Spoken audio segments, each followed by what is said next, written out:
एक गांव में अर्जुन और नवीन नाम के दो भाई रहा करते थे। अर्जुन की आर्थिक स्थिति अपने भाई नवीन के मुकाबले बहुत कमजोर थी। एक दिन गांव के मुखिया के साथ नवीन अपने भाई की दुकान पर आया। अरे कैसे हो मेरे भाई अर्जुन? बस ईश्वर की कृपा है भाई। अरे तुम मुझसे केवल 6 महीने छोटे हो अर्जुन। हम दोनों ने बर्तन की दुकान भी एक साथ ही शुरू की थी, मगर देखो ना आज मैं कहाँ हूँ और तुम कहाँ हो। अरे सब ईश्वर की माया है भैया। ये सच है कि मेरी आर्थिक स्थिति बहुत कमजोर है। कभी कभी मुझे मेरी पत्नी और बच्चों को पेट भर भोजन भी नहीं मिल पाता, लेकिन यकीन मानिए भैया, इसके बावजूद भी हमारा परिवार खुश है। हमें ईश्वर से कोई शिकायत नहीं। मैं तुम्हारा बड़ा भाई हूं अर्जुन।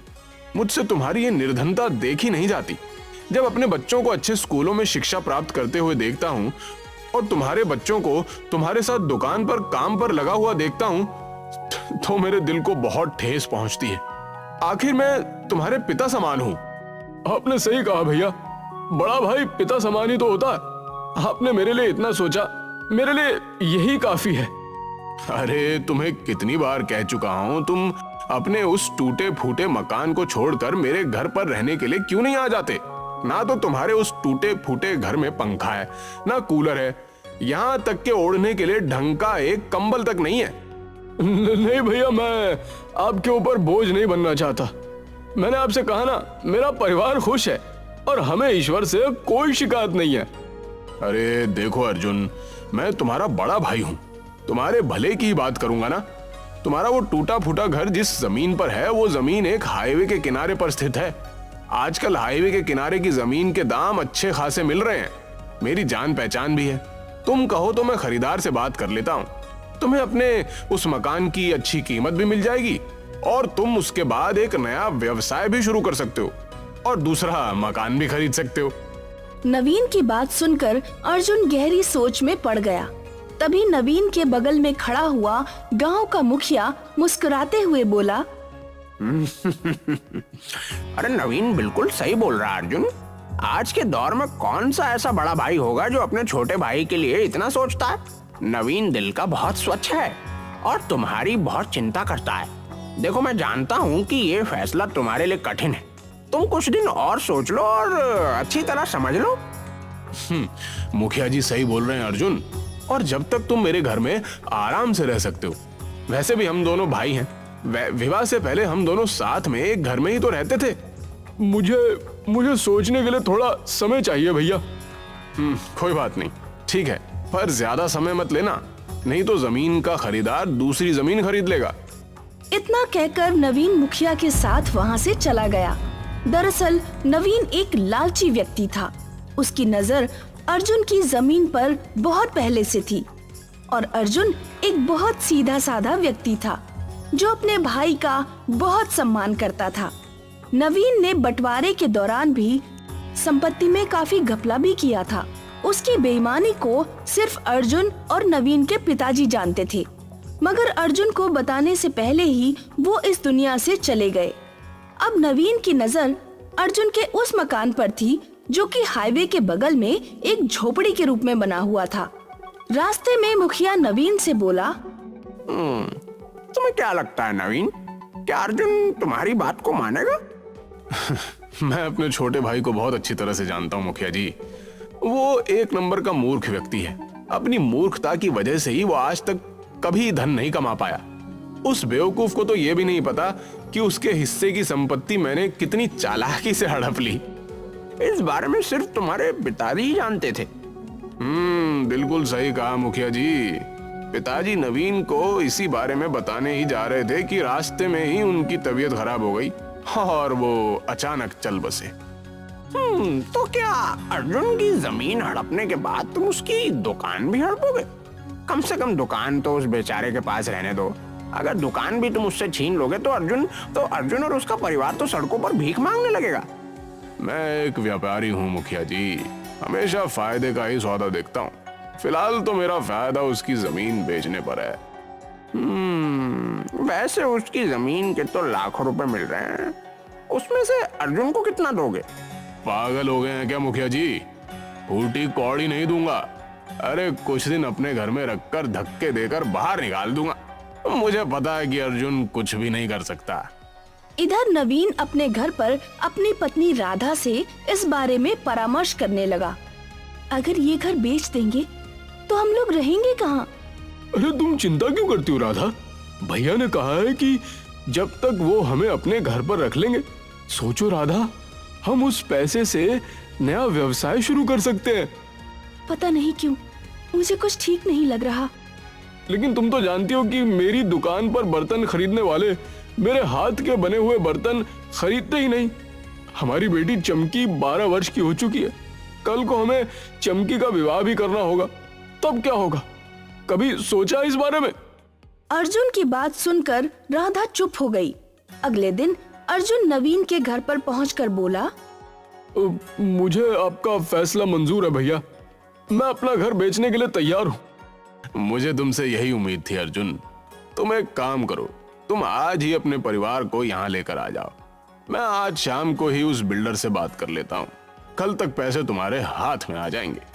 अर्जुन अपने परिवार को नवीन के घर पर ले आया। उसके परिवार को देखकर नवीन की पत्नी कामिनी क्रोधित होकर नवीन से बोली, आप भी ना किन किन भिखारियों को यहाँ पर उठाकर ले आए हैं? इनके कपड़े तो देखो कितने मैले हैं। लग रहा है मानो सालों से इन सबको कपड़े ही नसीब नहीं हुए। अरे धीरे बोलो कामिनी, अगर कहीं गलती से भी अर्जुन के कानों में तुम्हारी आवाज पहुंच गई तो मेरे किए कराए पर पानी फिर जाएगा। लेकिन आप एक बात कान खोल के सुन लीजिए, मैं उन तीनों को ज्यादा दिन बर्दाश्त नहीं कर पाऊंगी। अरे धीरज रखो, 2-3 दिन बाद मैं इन सबको धक्के देकर स्वयं घर से बाहर निकाल दूंगा। नवीन ने बड़ी चालाकी से एक सादे स्टैम्प पेपर पर अर्जुन का अंगूठा लगवा लिया। अर्जुन अपने भाई पर बहुत भरोसा करता था। शाम को अर्जुन ने वो जमीन लाखों रुपए में उस बिल्डर को बेच दी। 2 दिन बाद जब अर्जुन नवीन से बोला, भैया हमें यहाँ पर रहते हुए 2 दिन हो गए हैं और सच तो यह है कि मैं और मेरी पत्नी यहाँ पर असहज महसूस कर रहे हैं। आप मुझे पैसे दे दीजिए, हम यहाँ से चले जाते हैं। अर्जुन की बात सुनकर नवीन क्रोधित होते हुए बोला, कौन से पैसे? कैसे पैसे?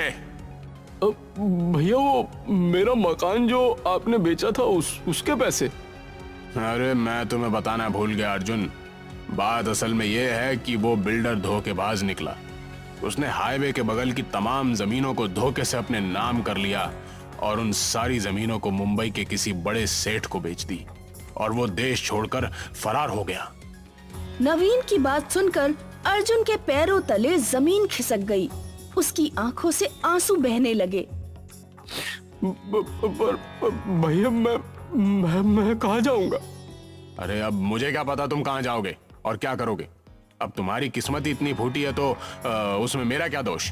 और सुनो, आज शाम को ही तुम अपनी पत्नी और बेटी को यहाँ से लेकर चले जाना। हाँ, मेरी पत्नी तुम सबके साथ स्वयं असहज महसूस कर रही है। लेकिन भैया मैं कहाँ जाऊंगा? मेरे पास तो और कोई घर भी नहीं है। वो सब मुझे नहीं पता। देखो, वो सब मुझे नहीं पता। तुम मेरे छोटे भाई हो, इसलिए मैं तुमसे सिर्फ जुबान से कह सकता हूँ। अगर शाम तक तुम नहीं गए तो मेरी पत्नी बहुत गुस्से वाली है। कहीं वो तुम्हें और तुम्हारी पत्नी को अपमानित करके घर से धक्के देकर बाहर ना निकाल दे। देखो, समझदार के लिए इशारा ही काफी होता है।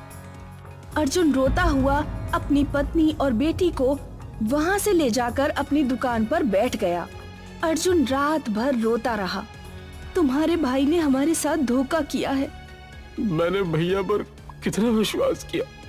चिंता मत कीजिए, जरूर इसमें हमारे लिए ईश्वर की तरफ से कोई न कोई भलाई होगी। आप एक काम क्यों नहीं करते? आपकी बिक्री यहाँ नहीं होती। आपके बनाए हुए बर्तन बहुत ही अच्छे होते हैं। आप उन बर्तनों को शहर में जाकर क्यों नहीं बेचते? हिम्मत हारने से क्या होगा? अगले दिन अर्जुन अपनी पत्नी के कहे अनुसार अपने बनाए हुए बर्तन दूसरे गांव में जाकर बेचने लगा। अर्जुन ये देखकर हैरत में पड़ गया कि उसके बर्तन एक ही दिन में सब बिक गए। राधा, तुम बिल्कुल सही कह रही थी। मेरे हाथ के बने हुए बर्तन हमारे गांव में नहीं बिकते थे, मगर दूसरे गांव में तो सारे बर्तन बिक गए। अब मैं खूब मेहनत करूंगी। अर्जुन नए बर्तन बनाने में जी जान से जुट गया। एक दिन अर्जुन अपने बर्तन बेचकर अपने गांव वापस लौट रहा था। गर्मी ज्यादा थी। गर्मी की वजह से अर्जुन एक पेड़ के नीचे बैठ गया कि तभी एक बूढ़ा व्यक्ति बड़ी सी पोटली लिए हुए अर्जुन के पास आकर बोला, क्या मैं यहाँ बैठ सकता हूँ कुछ देर के लिए? क्यों क्यों नहीं बाबा, ये जंगल तो सबका है और इस पेड़ पर मेरा नाम थोड़ी लिखा हुआ है। मुझे बहुत जोरों से प्यास लगी है। बूढ़े की बात सुनकर अर्जुन ने अपनी बोतल उस बूढ़े को दे दी। बूढ़ा एक ही सांस में सारा का सारा पानी पी गया। तुम तो बहुत ही अच्छे व्यक्ति हो। वैसे काम क्या करते हो? वो बर्तन बनाकर गांव में बेचता हूँ। अर्जुन की बात सुनकर बूढ़े व्यक्ति की आंखों में चमक आ गई। उसने अपनी पोटली खोल दी। अर्जुन ने देखा उस पोटली में ढेर सारे बर्तन और एक बड़ी सी कढ़ाई रखी हुई थी। तुमने मुझे पानी पिलाया, तुम इस कढ़ाई को ले जाओ। मैं तुम्हें ये कढ़ाई भेंट स्वरूप देना चाहता हूँ, क्योंकि ये मामूली कढ़ाई नहीं है। अब क्षमा करना बाबा, मैं आपकी भेंट स्वीकार नहीं कर सकता। मैं एक मेहनती व्यक्ति हूँ और मैं अपनी मेहनत पर विश्वास करता हूँ। जीवन में कभी भी तुम्हें आवश्यकता पड़े तो यहाँ पर चले आना, और वैसे भी तुम्हें बहुत जल्दी आवश्यकता पड़ने वाली है। इतना कहकर बूढ़ा व्यक्ति वहाँ से चला गया। अरे मुझे तो लगता था मैंने अपने छोटे भाई को बर्बाद कर दिया है, लेकिन ये तो फिर तरक्की कर गया। अरे आखिर तुम्हें अपने छोटे भाई से दिक्कत क्या है? अरे क्योंकि पिताजी बचपन से ही उसे मुझसे ज्यादा प्यार करते थे। मैंने बचपन में ही तय कर दिया था कि मैं अपने छोटे भाई को बर्बाद कर दूंगा। लेकिन अब तुम कुछ नहीं कर सकते। उसके पास जमीन थी, तुमने छीन ली।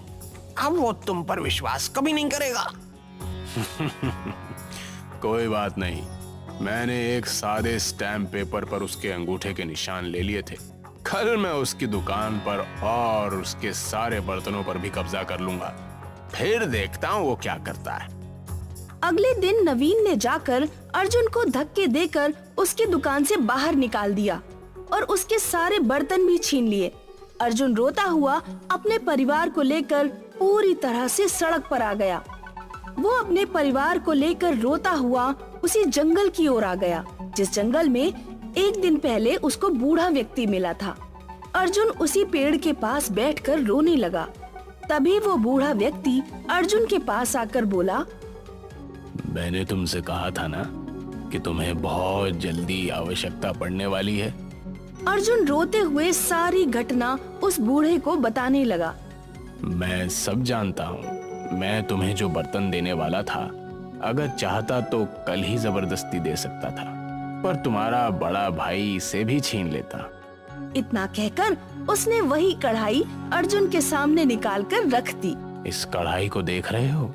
इस कढ़ाई को तुम जमीन में गाड़ देना। इसमें से बर्तनों का एक बहुत बड़ा पेड़ उग जाएगा। लेकिन बाबा, ऐसा कैसे हो सकता है? दरअसल ये धरती रहस्य से भरी हुई है बेटा। जिस तरह से तुम ये जंगल देख रहे हो, उसी तरह से इस धरती पर बर्तनों के पेड़ के जंगल भी मौजूद हैं। मैं उसी जंगल का रहने वाला हूँ। उस दिन मैं थका हारा अपने जंगल में जा रहा था और तुमने मुझे पानी पिलाया, इसलिए तुम्हारी मदद करना मेरा कर्तव्य है। इतना कहकर वो बूढ़ा वहाँ से चला गया।